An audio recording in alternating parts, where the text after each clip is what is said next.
A year ago, I played Duet Abyss tech test and was blown away by the production quality, especially the music and aesthetics of this game. Now that the first CBT has been rolled out, I was given the opportunity to participate in it.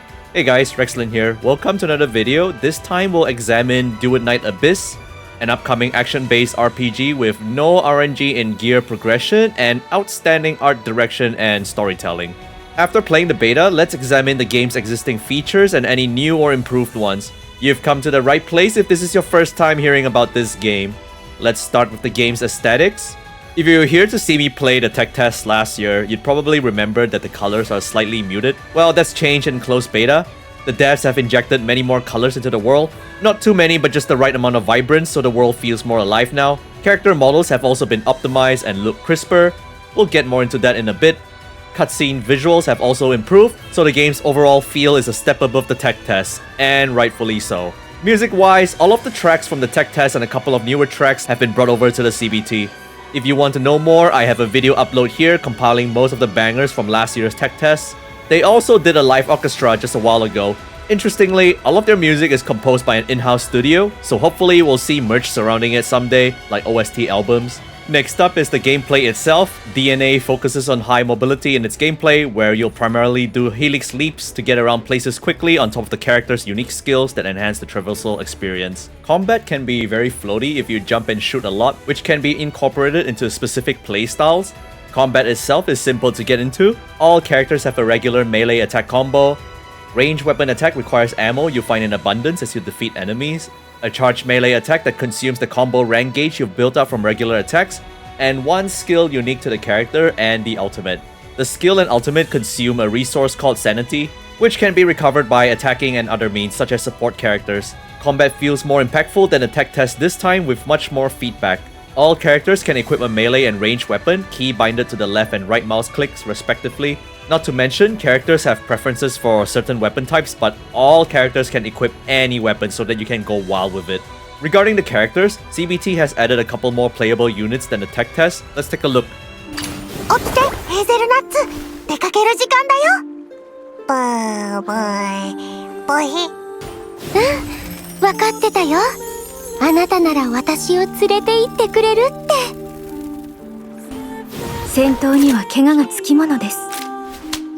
傷に効くお薬をたくさん用意しておきますね。本当に遊びに連れて行ってくれるの？約束したからね。敵に助けを請う覚悟があるなんて賢いじゃない。お望みのままに。はいはい、今回は仰せの通りにいたしますよ。さてと、今日は誰をやりゃいいんだ？デートのお誘いかしら。行こう。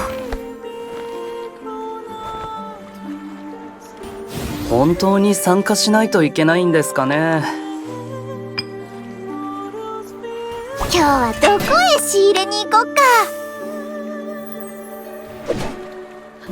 罪人たちはどこにいる？戦うのは僕よりオリバーの方が得意かと。どこに遊びに行くんだ？ See any character designs that tickle your fancy? Personally, I want to go for Hilda when the game launches, the redhead mate. Apart from that, as far as the RPG side of things goes, they retain the moral compass for the protagonist, which is crucial in certain dialogues because there will be dice roll skill checks, the ones you see in CRPGs. The corresponding traits will provide bonuses to the final roll, and clearing them will give you rewards and sometimes open up additional side quests and also learn more about the character. There's also no need to worry about failing the rolls because there are many ways to get reroll attempts.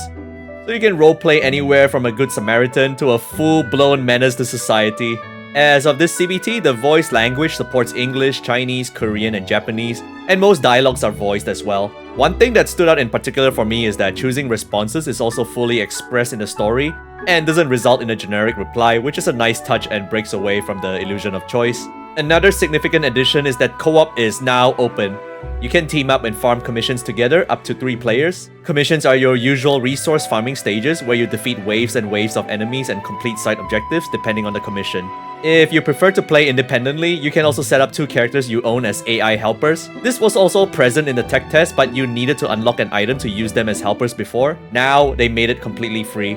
As long as you own the character, you can immediately deploy them. More emotes have also been added this time, such as the bat you saw in the trailer and even a mimic chest one, which I'm sure you know what it's referenced from. Next up is the Sanctuary Hub. This functions as your home where you can manage upgrades, talk to characters with the newly added Sojourn system where you can learn more about them, perform the Gacha, which I'll get to in a bit, and also a freshly added practice room where you can test your builds and characters against monsters that you can control in the practice settings. Speaking of Gacha, the first featured limited character is Psyche, and what's interesting here is that there is a one-time 100% guarantee for the featured rate-up character after 90 rolls, which is freaking awesome, especially for players that just want to own a copy of the character with minimal RNG involved. The roll counter for the one-time guarantee banner does not carry over, so you only do it if you're planning to see it through the end. Apart from that, the counter carries over separately in the normal rate-up banner and the standard banner. Like most games, there is also a beginner's banner with a guaranteed unit after 50 pulls. So it's something to look forward to with the one-time guarantee, which I expect all new limited rate-ups to have. There is also an accompanying weapon gacha for the rate-up character,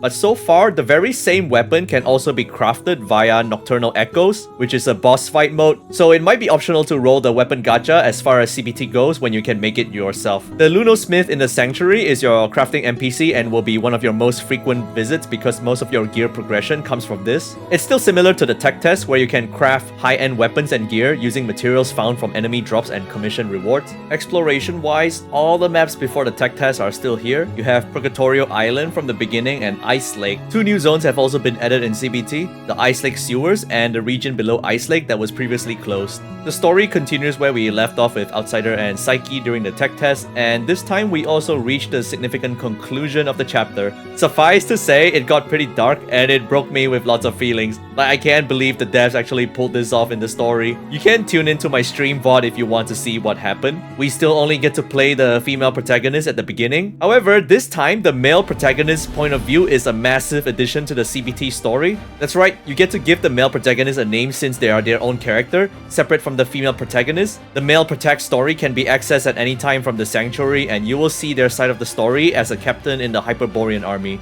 This sets up an expectation we can hope to see in the full release involving both characters, perhaps a parallel story and eventually meeting each other, who knows.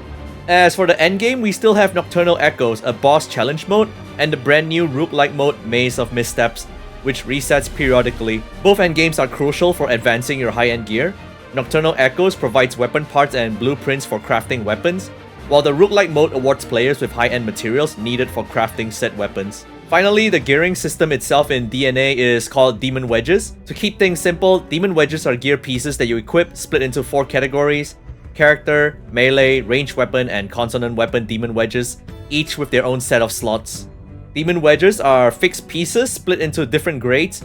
Same type Demon Wedges will clash, so you can only equip unique pieces. The highlight of this system is that the Demon Wedges have fixed substats with their own fixed growth, so there is essentially 0 RNG in this gear progression. Commissions can allow players to farm up to purple rarity Demon Wedges, and yellow rarity can be crafted from purples. Every character and weapon has a stat called Tolerance, which means equipment costs go up as you further upgrade the wedges, and upgrading the character and weapons will also increase the tolerance limit. The beauty of this system is that you only need to farm 1 set of each category and it can be shared across every character, even for the AI helpers. The endgame would involve farming specific pieces for characters and weapons to form particular builds. This is a sound system because nobody likes RNG in gear progression, so expect to see recommended character build guides that are easy to follow in the future. Speaking of equipment, not only did we get to customize the characters with accessories just like in tech tests, we can also dye both melee and ranged weapons now by simply crafting the corresponding color via the Lunosmith.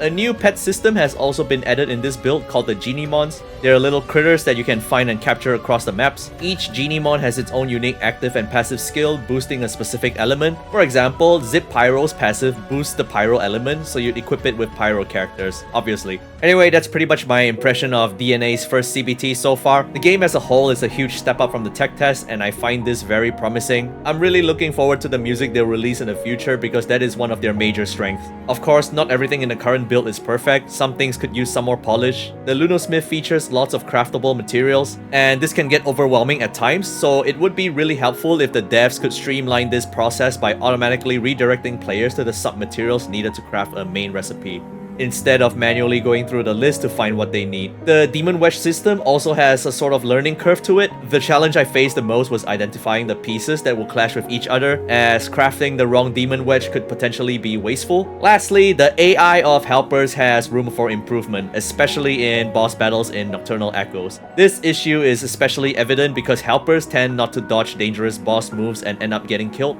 so it would be nice if they had better survivability in their programming. Apart from that, I wouldn't be too overly critical as this is still their first closed beta test, and the whole point of it is to get feedback from us. I'm still looking forward to the full release of DNA and hope to see you guys as well. Maybe we can co-op together and be silly with emotes. I hope this video has been helpful in understanding the state of DNA from tech test to CBT so far. Consider liking and subscribing to the channel, and I'll see you in the next video. Bye bye.